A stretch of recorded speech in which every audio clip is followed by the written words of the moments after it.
said, some people are so poor, all they have is money. The masks that we're wearing are killing us. No one is immune. No one is immune. This is internalized stigma. Is we divide hardship among all of us because we carry it together and it's not nearly as heavy. And the triumphs, we all share. So we're going to transition into the live podcast experience. And before we do that, I want to introduce the man of the hour, Steve Sapourn, the host of the Neuro's Journey, and a friend, a client, and somebody that I couldn't be more honored to be standing up here alongside. Working with Steve for the last 5 or so months has been such a gift, and I've got to meet such incredible humans, such as Leah, who we're going to be introducing as well, and Omani. And this discussion tonight is going to be one that you won't forget. And I'm really excited to welcome first Steve to the stage and just say thank you for letting me do this and for teaming up and trusting me with your vision for this podcast and what it's going to do to the collective. Thank all of you for being here. I really appreciate it. I was feeling, somebody told me that they had a bet as to when I was going to cry, how far into this. The bet has already been lost because I was crying backstage because I was like, wow, I feel so loved, sometimes it's hard to let that in for me, and I know for a lot of people. So thank you for being here. I really appreciate it. And of course, my beautiful fiance. And Omani, thank you. And we'll hear from them in a bit, but I wanted to just kind of start a little bit. And I want to start my new podcast career talking about streakers. Do you all remember streakers? I think some of you are old enough. Like this, for the younger people, this was like a whole thing in the 70s. Like some dude would he'd be at a football game and he'd be like, tonight is the night. I am taking off all of my clothes and I'm going to run across a football field naked in front of 50,000 people. And everybody loses their mind, right? The announcers are like, oh, we have naked people on the field, and a bunch of obese security guards kind of wrangle them in, If you guys are old enough to remember Benny Hill, you can think about that kind of vibe, like a little Benny Hill skit. And then they eventually, take them off and they take them to jail. And that's kind of what vulnerability was to me growing up, like an alcohol-fueled, wildly inappropriate, humiliating thing where you end up with a charge. So I avoided that shit like the plague for like 50 years. And, one of the reasons was I had a violent childhood. I witnessed a mass murder. I grew up in domestic violence. I had a sexual abuser who said that he was going to kill me if I spoke. And I was silenced, like physically pretty much unable to talk.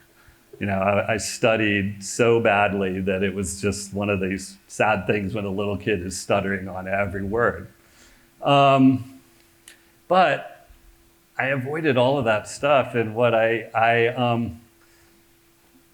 came to realize is under that threat of death, didn't we really all kind of have a threat of death in ways that parts of us weren't accepted, right? Like you were too loud, you couldn't be angry in your family, maybe you had to produce for love, but there's a lot of different ways that we were told in our families and growing up that there's something that's in us that's not right.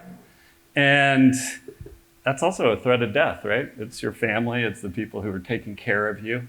And so, what happens in my view is we learned, all of us, to not be our authentic selves. And we developed an armor and we hid parts of ourselves and we adapted. But at some point that armor kind of becomes a prison. And, in my view, all of our goal here, the hero's journey is our way out of that prison. And for me, and what I believe is that courage is the only way out, and not like some big dramatic courage, just enough to be able to deal with short-term discomfort to get what you really want in your life. And it does take courage because we learned those things when we were such little kids. So, I had this experience this summer. You can try, I tried my whole life to close myself off from the bad things.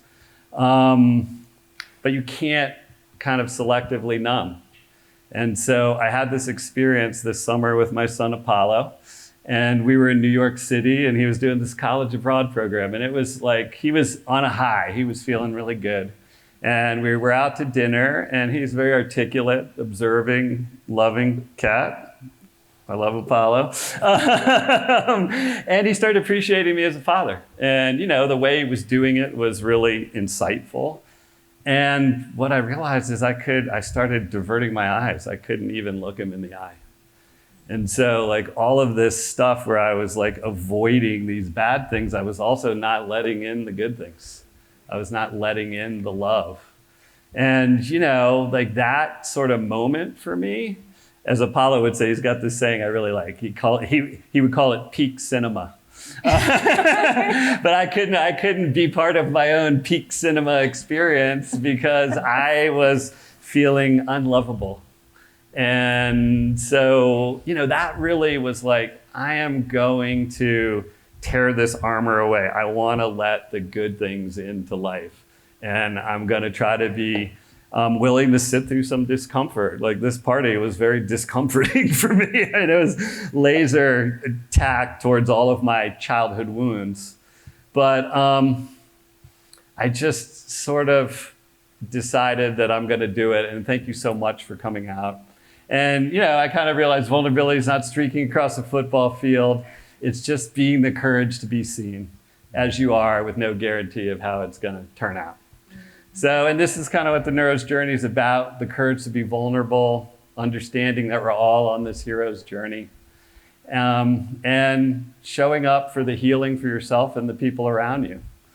So I've soliloquied enough here, I think. And I want to introduce Leah and Omani, who've been on this path, both with me. They're real allies on this journey, and I love them both so much. And I'll let you guys introduce yourselves. And why don't we start with you, Omani? Hi, I'm Omani. No, it's great to be here, Steve. And thank you for inviting me. And I also brought my beautiful wife of 44 years with me.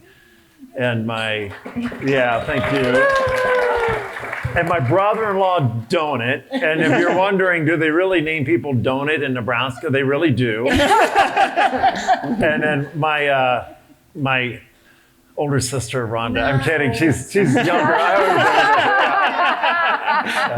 We're about 2.5 years apart. I'm older. So from Omaha, Jenny and I both grew up on farms in Nebraska. And we met at 17, and at 18 we started a company out of our college dorm room. And I stepped down from that company 18 months ago, or I guess it'll be 2 years here, April 1st of next year, which we'll get maybe more into later. But I really never thought that would happen. And I, like you, couldn't be seen, felt like a fraud, and really had no joy in my life. And was just totally operating under this fear and scarcity operating system. And I think that's why we connected. We met in a Wachuma forest in Costa Rica. My gosh. I mean, who in here has done Wachuma before, right? So it's pretty light, nice experience, or at least it had been for me. I had done maybe 3 or 4 times. And the stuff we took, I mean, it was in the morning. And then plus they took us down into this mountain, and then we had to hike back out of this mountain. And we were all ready to pass out. And I'm laying there just like, oh my gosh. And I'm listening to Steve talk to somebody, kind of eavesdropping on the conversation. And Steve says, hey, why don't you come on over and join us? And we became friends, fast friends. By the way, that Wachuma was so strong that at 10:30 that night, I could not find my hotel room. And I got my back at the hotel. Yeah. And these Wachuma plants are like 60 feet tall, aren't they? Amazing. This is incredible. Yeah, incredible. So, Yeah. thank you. Welcome. And then Leah, my fiance, Yeah. love of my life. So lucky, so blessed. Actually, I'm gonna start with telling a story about Omani. Yeah, we're gonna shake it up. So, Steve and I were so lucky to go to the Heartland Gathering that Jeannie and Omani host in Nebraska. It's a beautiful, beautiful experience. And so Steve and I get there and we're like hauling our stuff from our car to our tent. And we see somebody like out on the road, doing something on the road, and you look and you say, oh, it's Omani. Oh, let's go over there. What's going on? What's going on is Omani, this guy, is picking up trash that's blown around on the side of the road. And it's not pretty trash, it's gnarly, ugly, gross trash. And immediately, Omani could send somebody else out to do that. He could say, go pick up that trash and somebody would take care of it. And right away I said, that's the leadership that I like right there. He's tending the land, stewarding the land, has the humility to do just what is needed when it is needed, no matter what the task. And I really, just from that, we had met before, but that moment just demonstrated to me a certain kind of character and a certain kind of value. And I really, really appreciated that. So he's going to tell you whatever he's going to tell you about himself, but I want you to know that experience. Thank you. Yeah. I have a thing about picking up trash. Omani hates trash. which I hate that. I'm sure for many, many reasons. And one, really caring for the planet, right? And my people are woods people. So I grew up in Michigan in the deep woods, and we tended and stewarded the land, and were very much immersed in 4 deep seasons. And that, has a way of affecting your consciousness and how you think about your neighbors and so forth. I appreciated that. And, like most of us, my childhood was a mixed bag. A lot of love, a lot of goodness, and some really dark, really bad stuff too. So I climbed my way out of that and became a family therapist. And, my family story, we've had some deep healing. But the truth of the matter is that when you experience that kind of violence, when your brain is developing, your nervous system's developing, it causes an effect that that's the hand you're being dealt. We all get dealt a hand. So I got dealt that hand and went on to work in community mental health for a good while, foster care and homeless populations, and really sat with a lot of that suffering. And that was a time of moral injury in the mental health field, because you couldn't do much, really couldn't do much. And I'm telling you, we are here today. I think part of the reason many of us are here today is because the healing is here. It has arrived. The dark days are over, hallelujah. So I'm a systems person, I'm a systems thinker, and so I decided to work inside the system itself and spent a good 15 years in the commercial health insurance industry, where I was a naughty little mole inside there. And I figured out, I just took my time and figured out how does this thing work, so that now we can get it to do good things, right? And got it to change it around and now get more coverage, more help for the people who really need it. And man, did I love doing that. And then psychedelics found me in 2014. And that was the first time that I experienced being out of the prison of trauma. And it is exactly like that. If you've been in that prison your whole life, it's a tremendous liberation. I know many in this room feel that and understand what I'm talking about. And we have so many more people to go, by the way. So what's been happening the last 10 years, I've been trying to help in the field of psychedelics to bring psychedelic healthcare into the healthcare systems of the US and Canada and Europe. So interesting thing that I went through is in 2016, I knew almost nothing about psychedelics, and I ended up in a training program in California, California Institute for Integral Studies, and started advising the field about how you professionalize and how you bring it into the healthcare system, and set up a few companies and things like that. And before you know it, 6 years later, I get a call from the Department of Health and Human Services. And they say, hey, can you come help us? We don't know anything about this stuff, and it's here. So that's what I really do now, is to try and help to bridge these medicines into the systems that can help people at scale. And I feel so blessed to get to do that. I get to so blessed to get to do this with this handsome man. You know, one of the questions that you were going to ask Omani and I is, why are we here tonight? Why are we here? You know, and I'm here for the connection. You know, I'm here to be with all of you for real, because now I'm able to. You know, we had all that armor going on, and we couldn't do it, but we can now. And you know, I think everyone's here for some amount of appreciation for you, honey. And I hope it is not as much appreciation as I have for you, because we're gonna have problems if that's the case, you know. I'm scrappy, so yeah. So that's me, and I'm so grateful to be here with you. So, you know, I did my little spiel on vulnerability, and you talked about your shifting your operating systems from fear and scarcity to love and abundance. And I've heard you talk about that a bunch. Yeah. And I'm wondering, like, how one does that, and does vulnerability play a role in, like, do you have to be vulnerable to do that, or does vulnerability come after you do it? I can only speak for myself. All right. I don't know. I can tell you what I've seen. It's a ranch. But what I should have said too is we have a healing ranch in Nebraska, and we have a lot of people come through, and some pretty amazing stories. And it is around, all of it comes down to this. It gets said all the time, but it's so true. It's self-love. You know, being selfish to be selfless. And you know, our society. And I pick on working moms because they have the hardest time doing it. You know, they're being a mom, being a wife, and they're working, and they deplete themselves. And I've gotten to see it time and time again.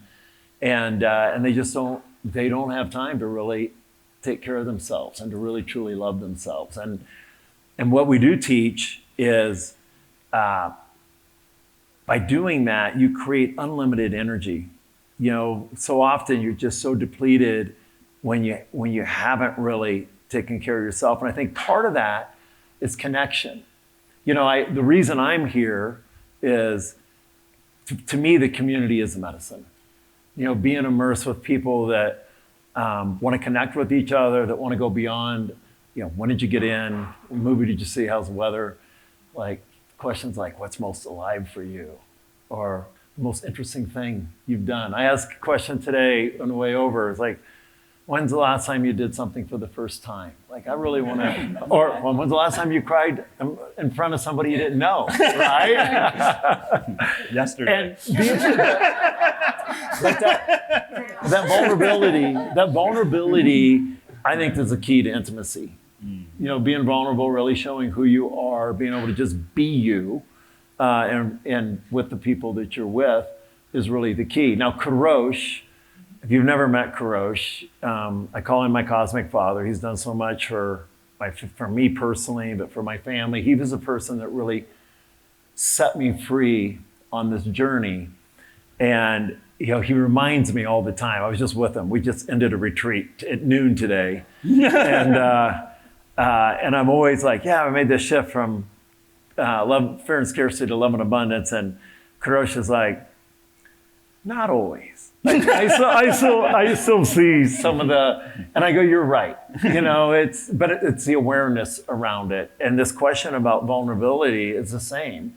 Is I think people are doing the work, really have it. Not that we can fix it all, but being aware of it is such a big piece of this. And that's such a key part of an operating system, is when you start to fall back into those old patterns, you can catch it. And, you know, today, one of our participants said, I call it my wobble. You know, Kuros likes to call them triggers. it's only an issue if you don't catch it. When you don't catch it, then you go into this vicious, really negative cycle. And we really believe, the reason I stepped down as CEO is I realized there's so many people like me out there that had financial success and had no joy. I heard a great quote about 2 weeks ago, and it said, some people are so poor, all they have is money. Wow. And someone else said, that's a Bob Dylan lyric. I go, wow, that's really good, because that was me. That was me. And our business is in financial services, and my gosh, I see it all over the place. And you get to this point where you're not happy. You're chasing a feeling. I was chasing a feeling of safety and security. I certainly wasn't being vulnerable with anybody, because I had these 3 businesses I was running, and all my stakeholders were coming to me for the answers. And I had a coaching business where I was expected to have the answers. So having to provide all the answers when in fact, you couldn't even answer some of your own basic questions was really tough. So this piece around vulnerability, I think, is really, really where it starts, because vulnerability allows you to be you. When you're you and you're accepted by people that you're really having a frequency with, then you build that self-love. And that self-love, man, when you really got it, when you step into this creator mode and you get to decide, who you are and who you're going to be, and knowing you're going to attract those people to you, and those that aren't attracted to you, I don't want to have any relationships that are just sort of okay. I want fuck yes energy in all my relationships. Jeannie and I literally have a mantra all the time. If it's not a fuck yes, it's a fuck no. Right? How many of us spend our time in the middle sacrificing without intention? Right? So, yeah, very intentional about that. Thank you so much. And that brings up a wondering, you've been so blessed financially, right? And so do you feel is there a pressure not to say I'm having a bad day? Because you've been so blessed and so are you less vulnerable because of all these blessings you've had? No, I'm just the opposite. Yeah. I feel safe with the people I'm around 99% of the time. And Jeannie and I, Jeannie will share with me when she's having a tough day, and I'll share with her when I'm having a tough day and why I'm having a tough day. And I have close friends that I share it with. So I really see, for the last few years, I am 100% just authentically me, living in full integrity with me and who I decided I needed to be. And yeah, I get where the pressure could be. In the old days, yeah. I was miserable and how are you doing? I'm doing great. Actually, what I used to say, because I hated saying I was great when I really wasn't feeling great, so I started saying I'm unbelievable. Because I figured that covered it either way, right? Yeah. I can still be honest. Yeah, unbelievable. Thank you, man. And Leah, you've come out a little more with your story this year. So you've been a lot more vulnerable publicly and even with me. So why this year? How's that been? Tell us about it. Yeah. Thank you for the question. Well, Steve, you well know, when we met, 2.5 years ago, I was a very private person. I would tell anybody that. I was a private person. And then, I started hanging out with this crazy guy, and he is the opposite of the private person, right? He is it is all out on the table all the time, no secrets. And I started, you start to get some, the word is cognitive dissonance. okay, this guy's like really successful and really wonderful and all these things, and he's like just saying all this shit, like sorry for my language, but seriously, right? He just like puts it all out there, and still somehow he's operating in the world, and he seems unscathed, by his sharing. So you start to get a little question about that, and then there's this thing that happened. I heard. Someone named Sean Lesser give a talk. Sean Lesser is a global financier. He started the first social impact bank. He has a network of 40,000 people in finance around the world, right? In terms of Western standards, he's top of the food chain, is kind of how we know it. And Sean Lesser found himself in a psych ward, suicidal. And he came out of that and he said, oh my God, how did it get so bad? And nobody knew that I was driving around looking for bridges to jump off of. We've got to start talking about this. And I sat in the audience listening to Sean, and I realized that I had been having passive suicidal ideation for about a year and a half. And I wasn't telling anybody because of all the reasons, gotta keep the good face and running the business and like all the reasons and for me, vulnerability was punishable by physical violence when I was a kid. So my nervous system was wired to keep that under wraps, man. Do not be spontaneous. Don't speak your mind. I was almost mute by the time I was 7 years old. Just hold it in. Keep it. Everything's great. Yeah. And so, hearing Sean, and this is why the power of story, right? The power of story. It's incredible. I went to therapy after I heard Sean Lesser speak. I started getting honest with myself about my mental health journey. And then one thing led to another. The allies just keep showing up. And then I did Ibogaine therapy this year. And I started talking about the fact that my sister had passed away from heroin addiction, which started because of our abuse. And it's been incredibly liberating. I'll just tell you that right now. We had a loss that I think really is a person who is important in life and important in death. There's a doctor by the name of Nolan Williams. He was a preeminent researcher in depression, bipolar disorder, psychedelics, trauma, one of the leading minds studying and actually solving these mental illnesses. And about, over a month ago now, just over a month ago, he died by suicide. And no one knew. The masks that we're wearing are killing us. No one is immune. No one is immune. This is internalized stigma. That is what I was suffering from. And Nolan, please, I speak of you with so much respect. I believe that is what killed Nolan Williams. So I am here to say we're done. We're done. We're talking about it, especially if you're in leadership and any kind of mental health, especially if you want to see healing in the world, talk about your mental health journey. You don't know how that's going to affect people around you. You have to start putting it out there. We can't just say, we're going to fix it. We're going to fix it out there. No. Here first, right? What's going on with us? What's going on with me? Here it is. I hurt too. I've been through hard things, for real. Sometimes I will still go through them. I'll go through them again sometime in life.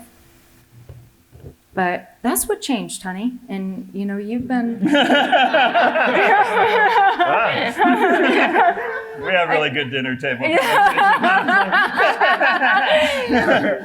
and you've been such an incredible role model for me in this. I can't even tell you, right? And then to see somebody like Omani come on to your podcast and tell his story. Just telling it out for the world to see. Here it is. Here's the things that happened to me, right? Whew, you know, I'm so proud to be part of that club. You know, so thank you for that question. Leah, can I? Yeah, that's beautiful. Yeah, thank you. This piece that you speak of about sharing, talking about our own struggles. You know, Rhonda and I grew up, and our mom was bipolar. And so we had a front row seat at just how devastating it was and how hard it was for her just to go through life. And I'm convinced if it weren't for us, she would have killed herself. She was so miserable. And a recent story, this story is fresh as of yesterday.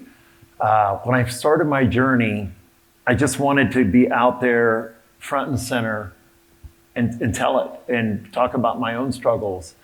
And so I had Karosh, myself, head of psychiatry from UNMC, University of Nebraska Medical Center, come to our office, and we did a town hall meeting, and I came out of the closet with psychedelics. I did psychedelic therapy, and it really offended a bunch of and this was global CASA to all of our partners from around the country. And man, our leadership thought I had gone absolutely crazy. And we lost some people, you know, decided not to do business with us. Some of our stakeholders quit. But there was this other group that identified, and others came in to take their place, and stakeholders came in, and we started building a culture and a community. And a lady yesterday who is every time you would ever run into her in the hall or anywhere at Carson, she's been with us a long time, the most happiest, most positive person you ever would run into, and just everybody's friend, everybody adored her. And she came to the ranch about a year ago, and she came up to me yesterday and said, "You got a few minutes?" And I'm like, "Sure." She goes, "I don't know if you know this, but when you invited me to come and do this work, I was contemplating killing myself." I'm like, man, I never would have known it, ever. Yeah.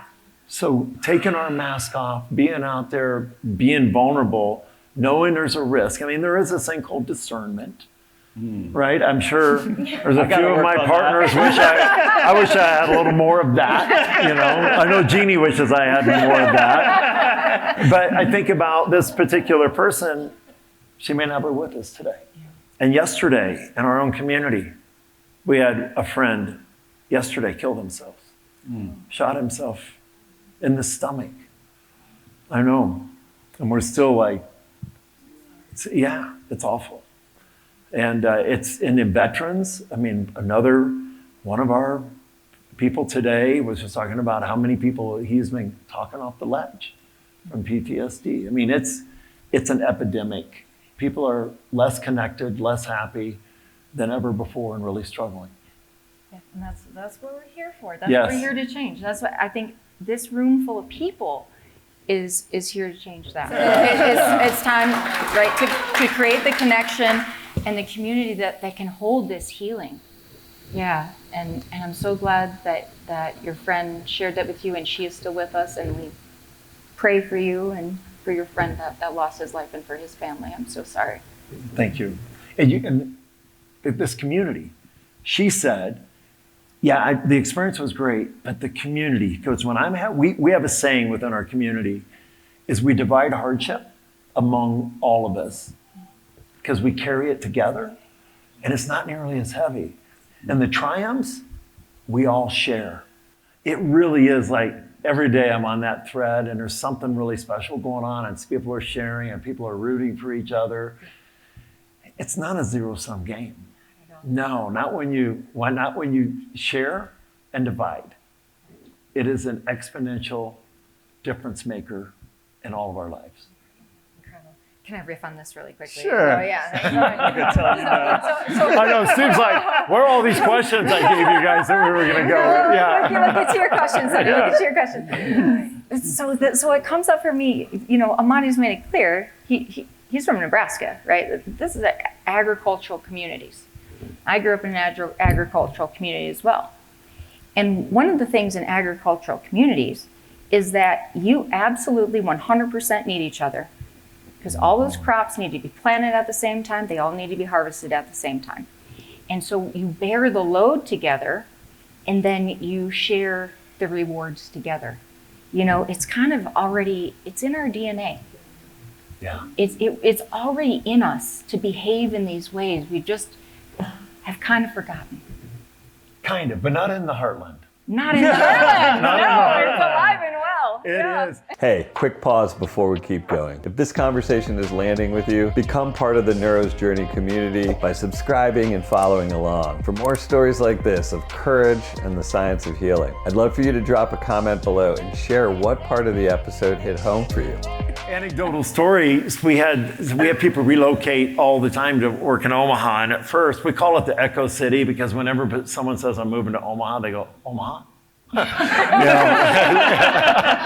But when they get there, they're like, this is great. And one of the people came, they said, you know what? We have made more friends in the first week than we did 20 years where we used to live. People brought us food, they brought us cookies, they invited us over for dinner. I mean, it is really a community of true connection. So, Did we throw you off, Steve? I don't know. Maybe I was already off. Maybe you threw me on. So I call this the Neuro's Journey. It's a riff on the hero's journey. And I think we're hearing that, right? We've had people that almost committed suicide, that did commit it. And we're all on that journey, like we talked about, to sort of uncover that. And part of the hero's journey is when you heed the call, allies show up. I consider all of these people here and many in this thing my allies and have showed up. And we're also in this moment where psychedelics are kind of potentially going to become available at scale, where that's never really happened before. And, you know, in my sense, psychedelics have been an ally for me.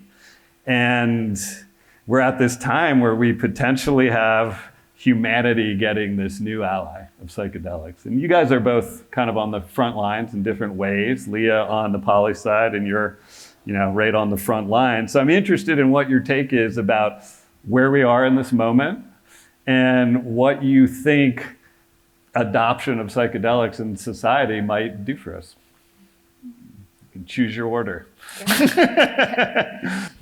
I just point out one thing, honey? Yeah. Okay, and I just ask you to take this in. Mm-hmm. Everyone here is an ally who's showing up for you. Every single one. Yeah. That's what happened.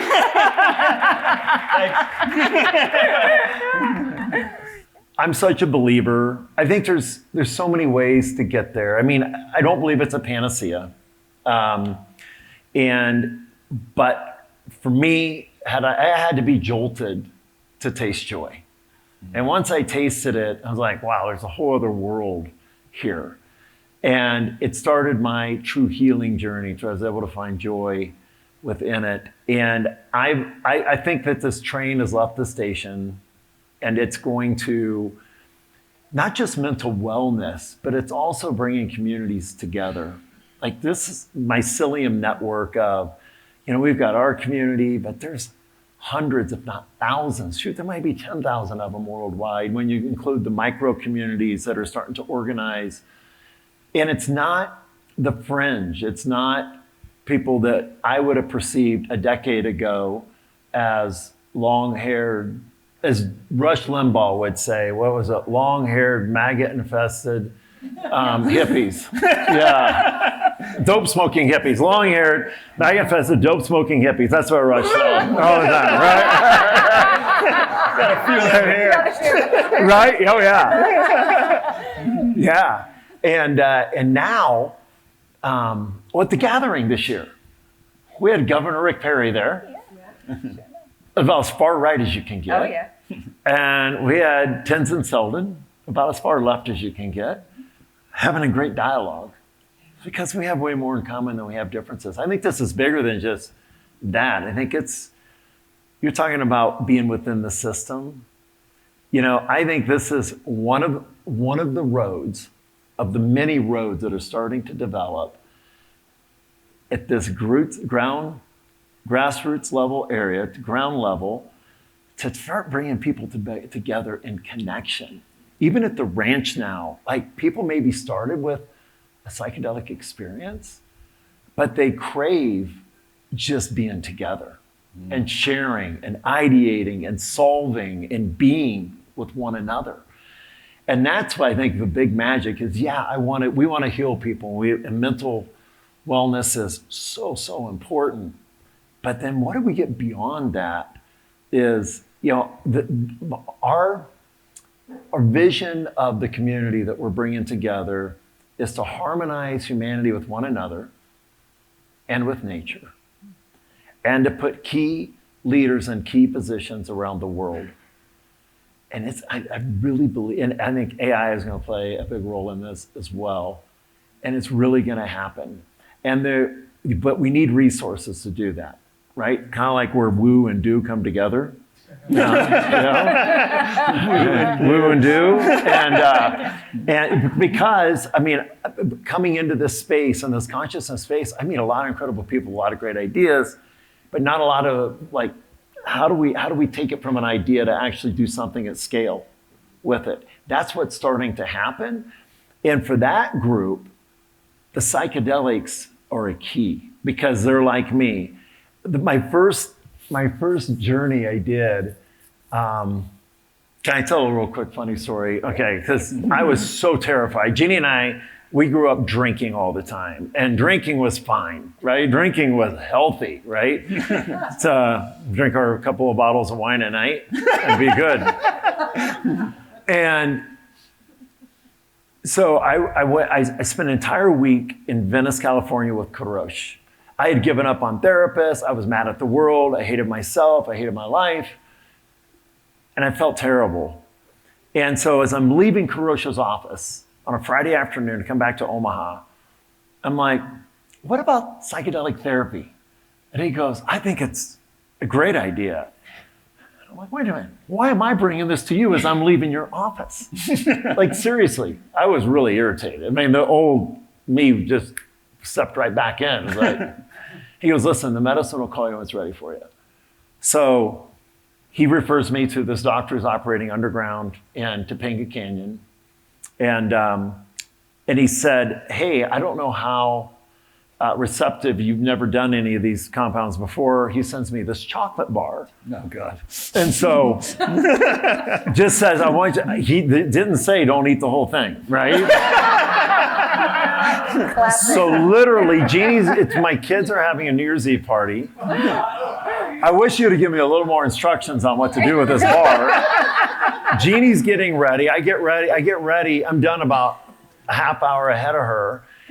And I get that bar out because it's New Year's Eve and my journey's like on January 10th and he wanted me to have it before then to see what my tolerance was. And so I open this bar and I eat this bar. Don't even tell Jeannie that I'm doing it. And as I'm right down to the last bite, I'm thinking, I hope he meant the entire bar. So I sent him a message on Signal and I said, hey, I took that bar tonight. I just wanted to make sure I was supposed to eat the whole thing. I even asked it in such a way as please say yes. And I get a no with 0. So I run into the bathroom and I tell Jeannie, I gotta throw up. And I just ate this bar, and her eyes are this big, both of us. And she puts me in the car with her because I don't know if she thought I was going to go crazy or what. It's New Year's Eve. It's like 6:30 New Year's Eve. She goes into Walgreens. There's a long line. I'm not there, but she tells me the story. She goes right to the front because she thinks I'm going to die at any second. We both do, right? Yeah. And she goes, I need Epicac. And they go, man, they're irritated. We haven't made Epicac. Well, I have someone that needs to throw up. I don't know, give them baking soda. We go home, I'm sticking my hand down my throat. I cannot throw up. I can't hardly talk for a week because my hand going down my throat. And so the doc said, listen, you'll be fine. Just lay down, enjoy the ride. And so we didn't go to the New Year's Eve party. We made a fire. And I kept waiting for this big thing to happen. Yeah. And almost nothing happened. I know. And he's like, oh man, I'm glad. I'm actually glad you took the bar. So, I mean, this is a long story as to why we need psychedelics. That first journey, he gave me 14 grams of mushrooms, MDMA, and 5-MeO. This was over this was one-on-one. This was over the course of like 10 hours. And I just was that shut down. It was like firing a BB gun at a tank, you know. But a lot of us that have a lot of trauma, and we've been pushing things down for a long time. It just had no impact. Now I can take very little and have an amazing journey. And you would never reach anybody without psychedelics. I needed to have that taste. Now that I've got the taste, I can go there with breath work, I can go with meditation. I live there. I live in my higher and lower self simultaneously most of the time. Thank you for sharing that, Omani. You're welcome. Yeah, cool. Gosh, so yeah, I'll start a story. So the topic, I think, is with psychedelics kind of being an ally to humanity, like on this hero's journey of humanity, right? And where's it going and what's going to happen? I want to tell you what sold me on psychedelics. 2 years after I had my first journey, I was invited to do the first above ground training program for psychedelic therapists at California Institute for Integral Studies. My friend Megan, sitting here in the front row, was there as well, along with many other brilliant people. It was mostly Ivy League MDs and PhDs and little old me. And I was coming in pretty, what we call psychedelically naive. I had like 1 or 2 journeys. There's 42 people in that first cohort. And I came to understand there's like some luminaries in the field. And I came into that space and I noticed something was qualitatively different. It's like, what is going on in here? Like something is different. And what I came to understand was that what I was experiencing in my first encounter with a psychedelic community was downregulated nervous systems. Nervous systems that have less trauma. And the really cool thing about that is when people around you have downregulated nervous systems, they seem like less of a threat to you. So your nervous system gets more relaxed, right? Now we're all feeling a lot better all of a sudden. Well, guess what's happening? Could you hold this, honey, for just a second? Because I like to use my hand for this. So what's going on when we have fear and trauma is all that's going on. This is our brain. It's like cross section. Here's our prefrontal cortex. That's the midbrain. That's the brainstem. There's your spinal cord, right? So when we're in fear and in trauma, all that energy, a ton of energy is getting used up in the midbrain and the brainstem, the reptilian brain. You're on alert. You're on threat, right? Is everything okay?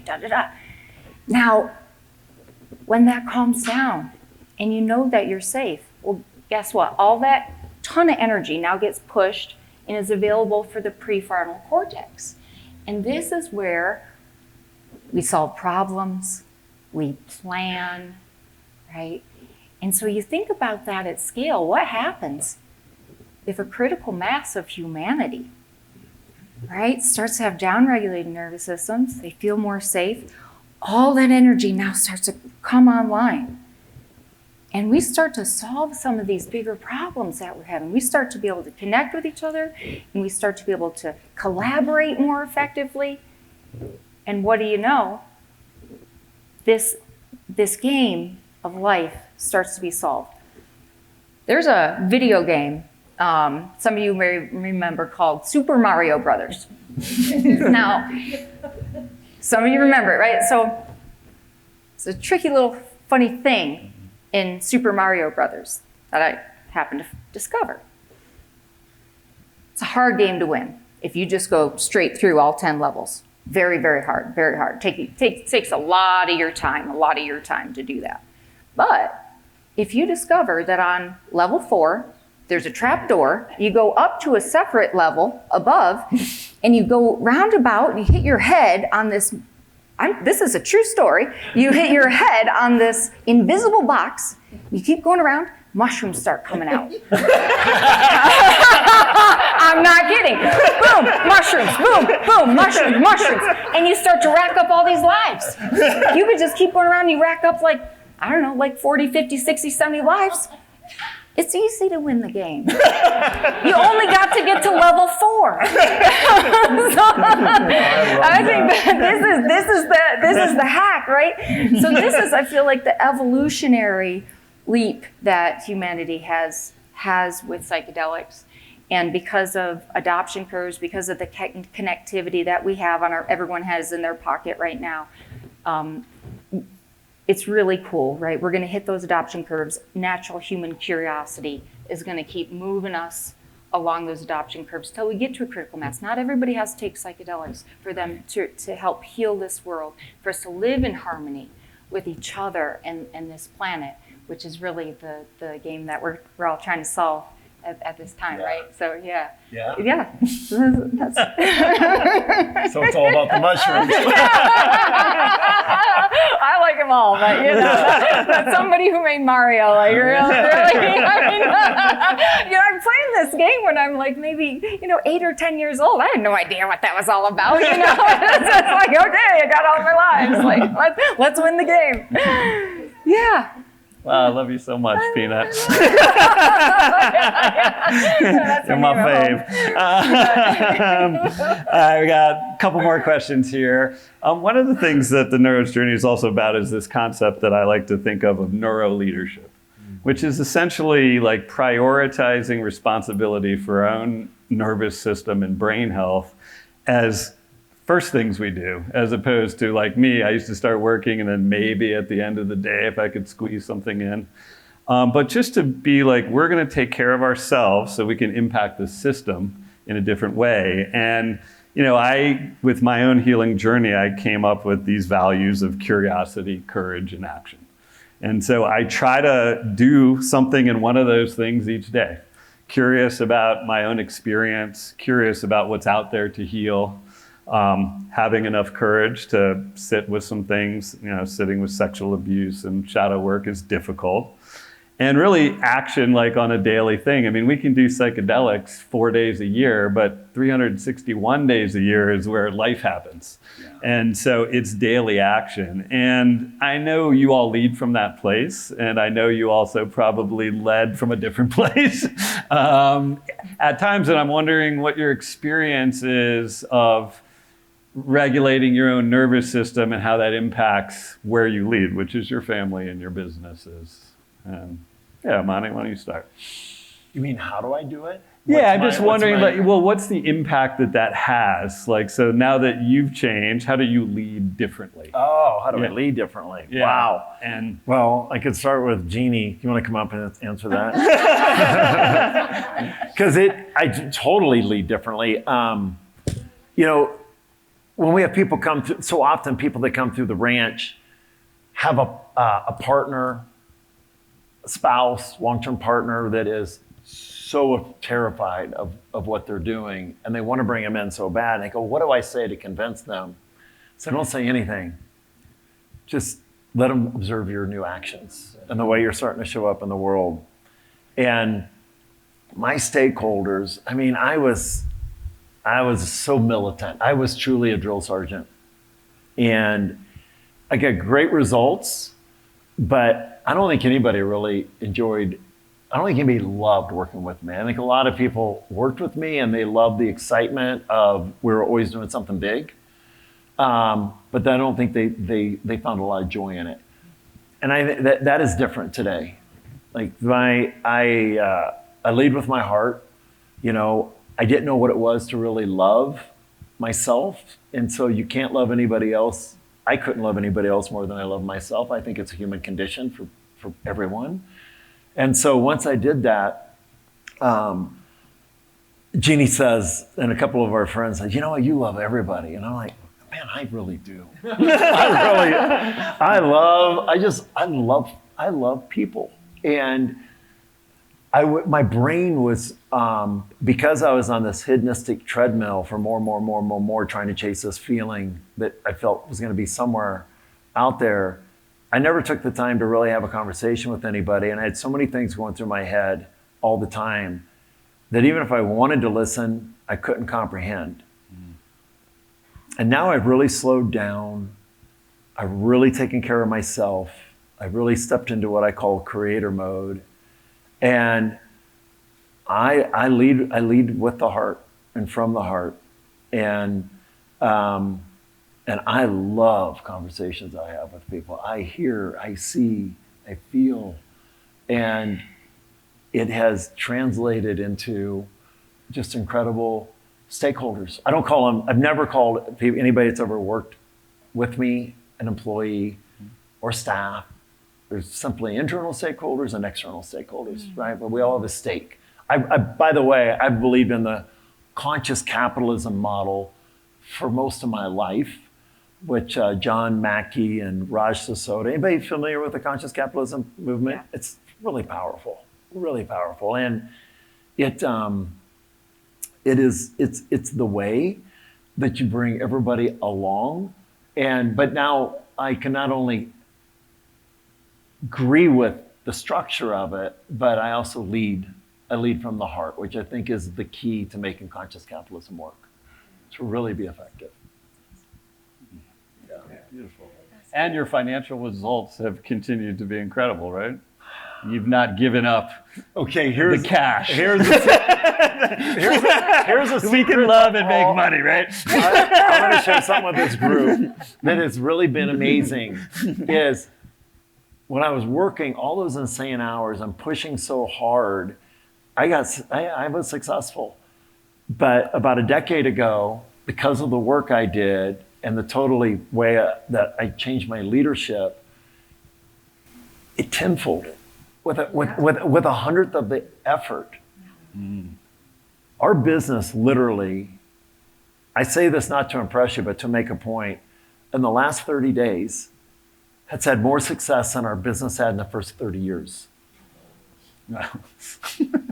Yeah. It's like, and it's because of the work that I did. Beautiful. Omani is amazing. Thank you. Yeah, that's amazing. You know, I really resonate with that, and the thing that really stood out for me is the self-love piece. Yeah. And how that just changes everything, right?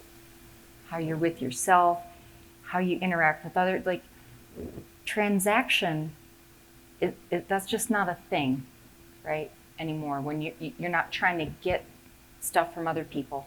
You're not trying to get that. I'll speak for myself, you know, trying to fill up my cup from other people's approval or, you know, whatever they're going to give, because there's a hole there and there's fear there.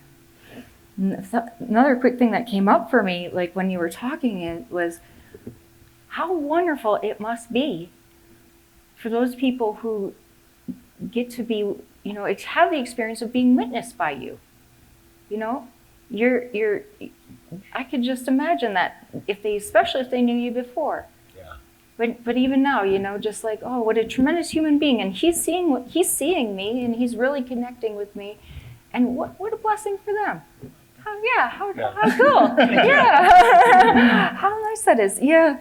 And the thing that has been different for me, you know, it's hard to know what other people's experience is, right? Unless you survey folks and whatnot.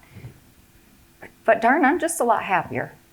I'm a lot happier in myself and how I show up. I have a couple of people from my team here tonight, Mike and Martha. And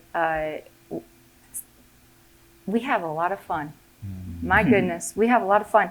And sometimes you just have to let the results speak for themselves. And so, you know, we, in the past, have been just struggling to try and do smaller things with smaller crews and kind of cobble things together. And, you know, now the caliber of people who are stepping forward to want to work with us and to ask for our help, and is extraordinary. So the former Assistant Secretary of the Department of Health and Human Services is a collaborator of ours, for example. Large healthcare system in Canada approaching us to help them in Europe, and so on.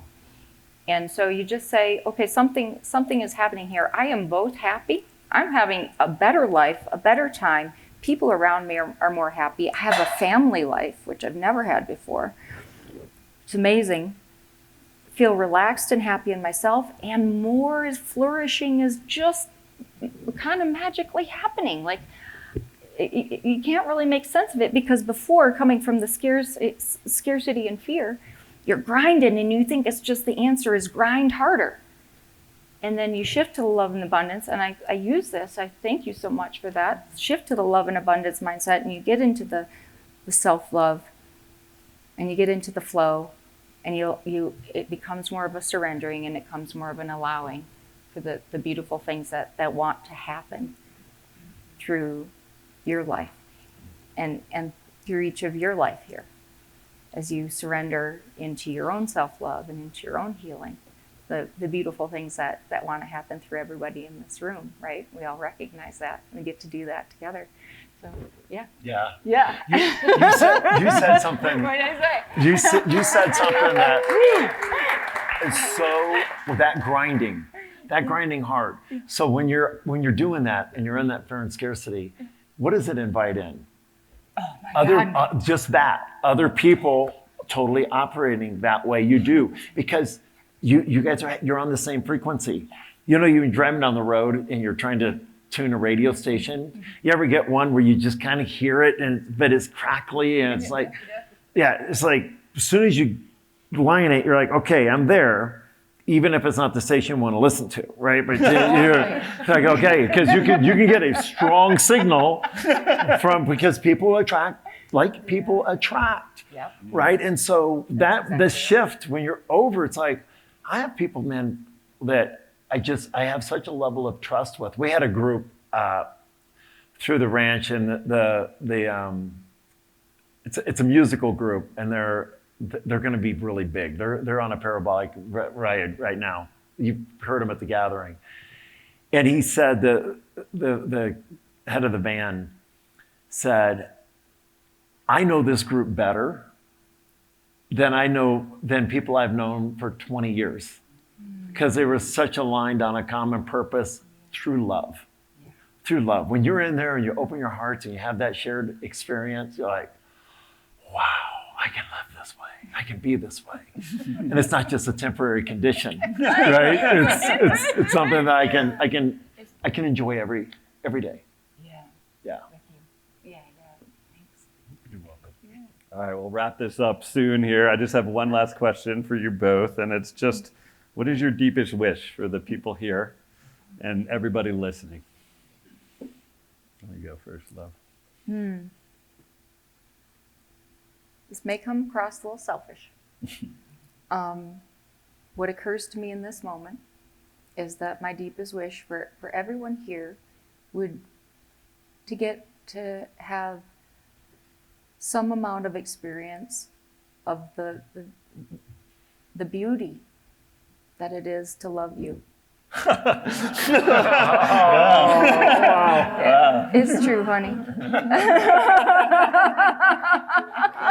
I love you so much, and let me just say something about that. So, when Steve and I met, he was not aware of the seriousness of his childhood trauma, and I have got an up close and personal experience of what happens when someone becomes aware of that trauma and is highly motivated to love the people around them, highly motivated. And it is extraordinary. I feel like and I mean this in the best possible way, if human beings are capable of miracles, I feel like that's something that I've gotten to witness. I've sat with a lot of people going through different kinds of troubles and things throughout their lives, and you're just an incredible, amazing human being, Steve. I love you so much.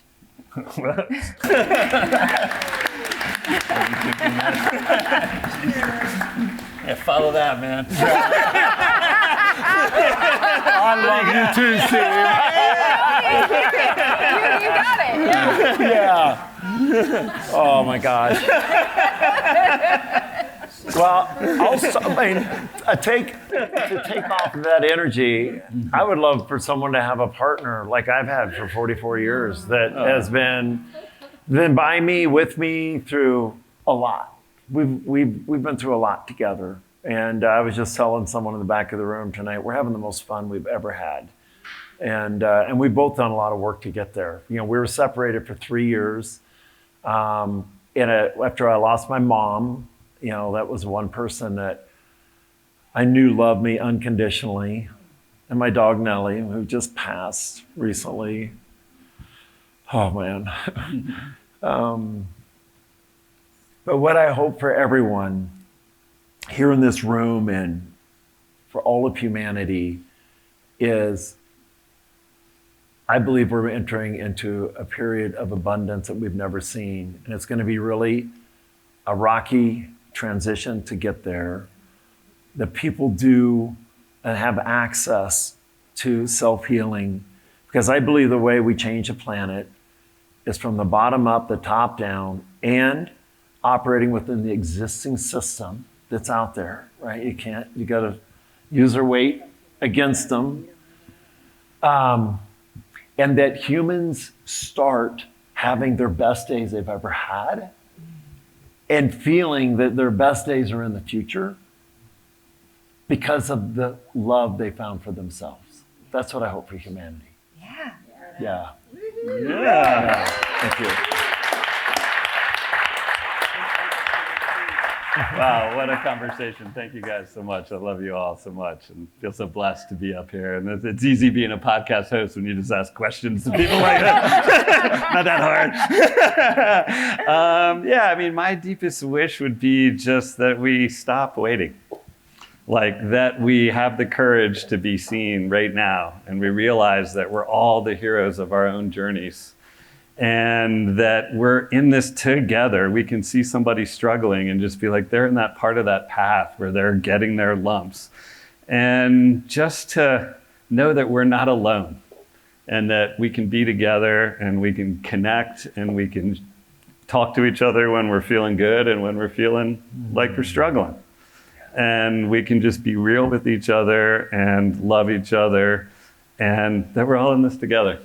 And I love you all so much. Thank you.